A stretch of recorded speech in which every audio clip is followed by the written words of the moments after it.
आकृतियों की कि अक्सर इसमें हम अटक जाते हैं कि आयत क्या है और समांतर चतुर्भुज क्या है। ऐसे मतलब सेम सेम से मतलब जो है कुछ चीज़ें आ जाती हैं जिनको हम समझ नहीं पाते हैं। आयत की तरह ही होता है समांतर चतुर्भुज।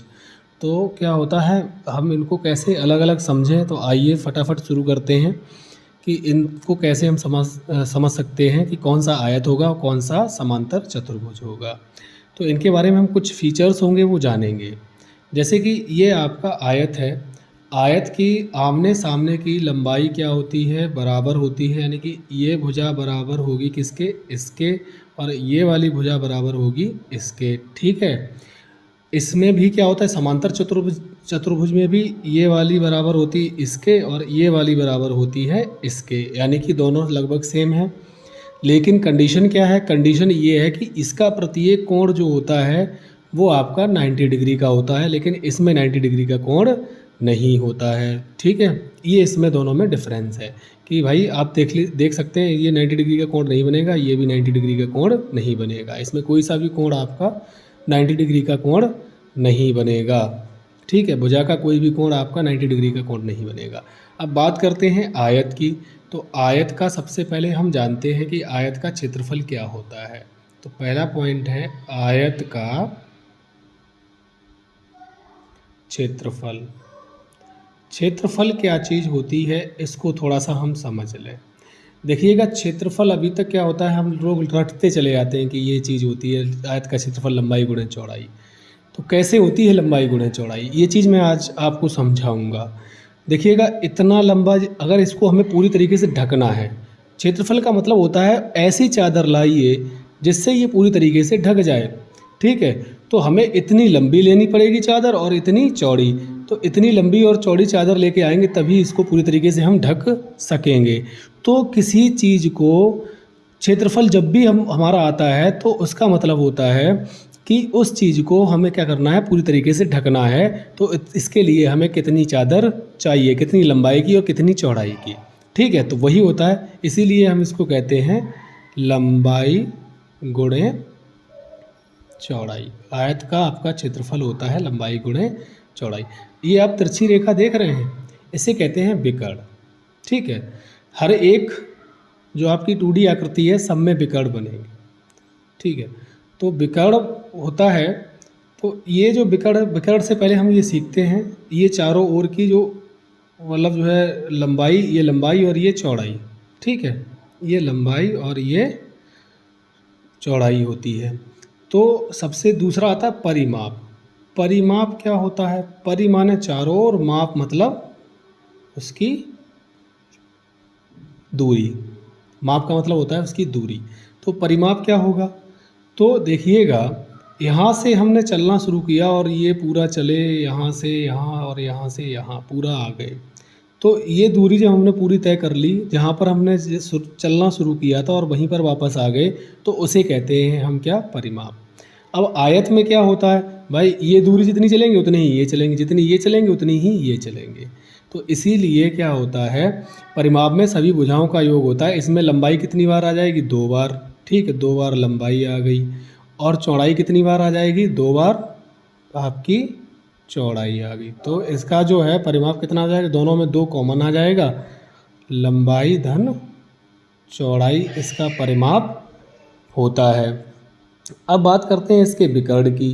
तो आयत का जो विकर्ण होता है ये वाला, ये विकर्ण क्या होता है? तिरछी भुजा, यानी कि ऐसा हम क्या करें, विकर्ण का मतलब ये होता है कि हम कोई खेत है आयताकार, ऐसा ही कोई खेत है, इसमें हम सबसे लंबी जो है, सबसे लंबी, या तो हम कहें सरिया है, या सबसे लंबी कोई लाठी है, उसको हम कितनी लंबी जो है, उसकी मैक्सिमम क्या मात्रा है जो उसमें आ सकती है, क्योंकि ऐसी जितनी लंबाई होगी उतनी आएगी, जितनी चौड़ाई होगी उतनी ही आएगी। लेकिन ये सबसे लंबाई वाला भाग होगा जिसे हम कहते हैं विकर्ण, ठीक है? किसी भी फिगर में क्या होता है, उसका विकर्ण सबसे लंबा होता है। यानी कि मकान में क्या होता है, हमारा जो कमरा है उसमें सबसे लंबी लाठी रखेंगे तो हम क्या करेंगे, तिरछी करके रखें, एक ऊपर होगा और एक हमारे फर्श पर होगा, वो भी कैसा होगा? विकर्ण के रूप में होगा, ठीक है? तो वो सबसे लंबी आपकी लाठी रख सकते हैं आप। तो वही है सबसे लंबी लाठी हम कैसे रख सकते हैं इसमें, तो ये वाली सबसे लंबी और या फिर ये वाली सबसे लंबी रख सकते हैं। तो ये दोनों क्या होते हैं, विकर्ण। ठीक, आयत में विकर्णों की संख्या कितनी होती है, 2।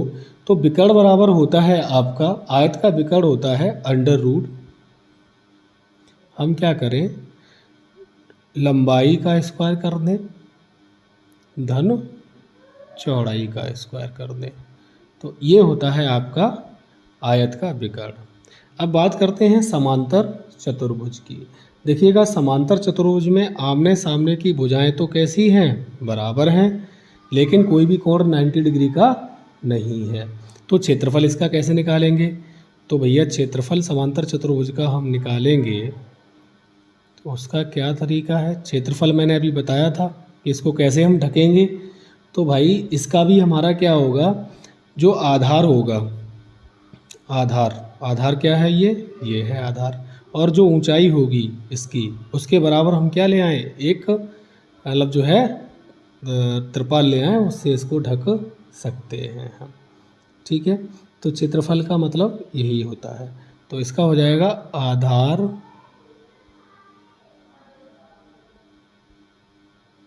गुणे ऊंचाई।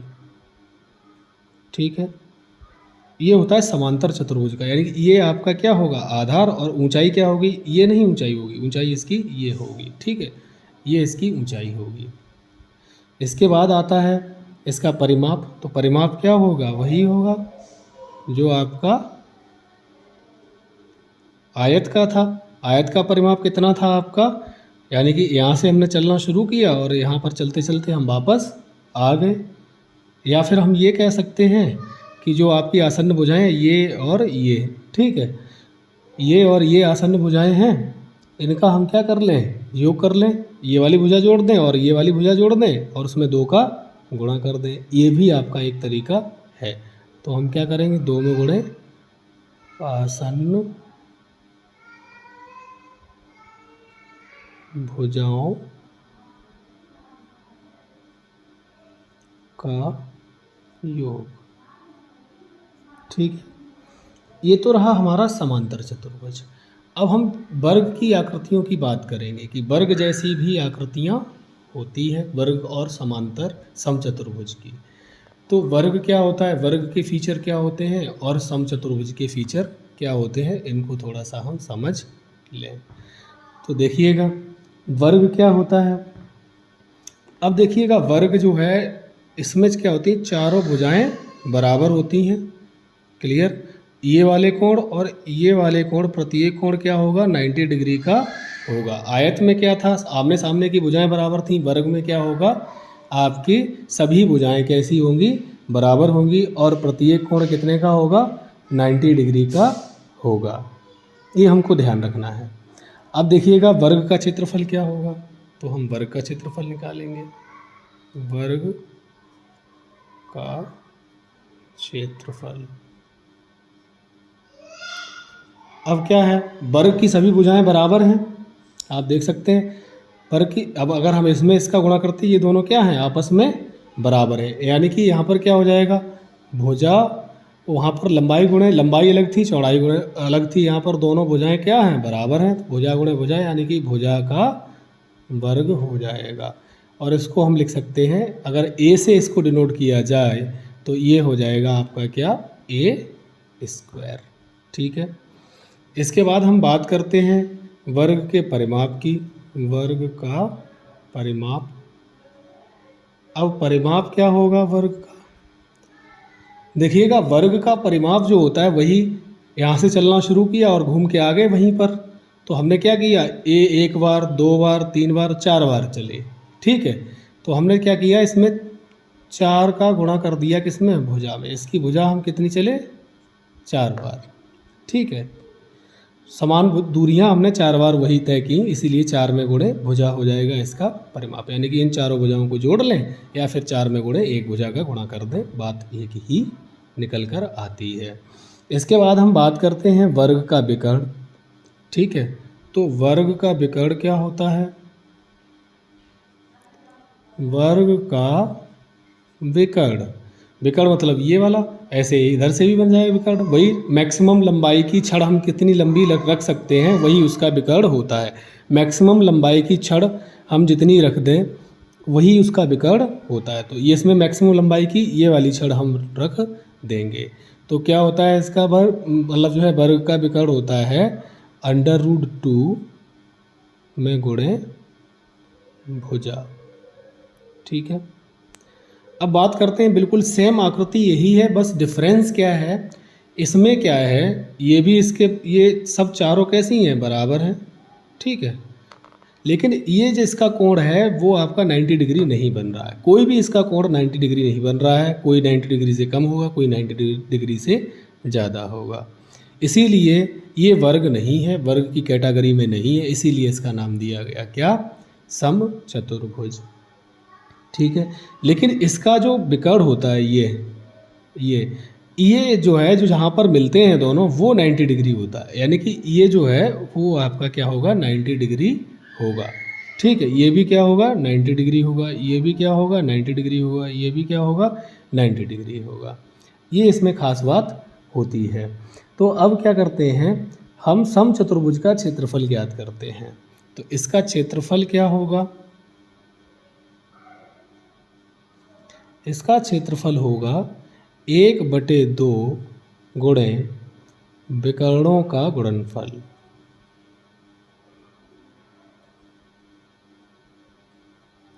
विकर्णों का गुणनफल, यानी कि ये जो विकर्ण हैं इनको हम क्या करें, इनकी जो इतनी लंबाई है आपस में गुणा कर दें तो क्या होगा, इसका क्षेत्रफल हमारा निकल आएगा।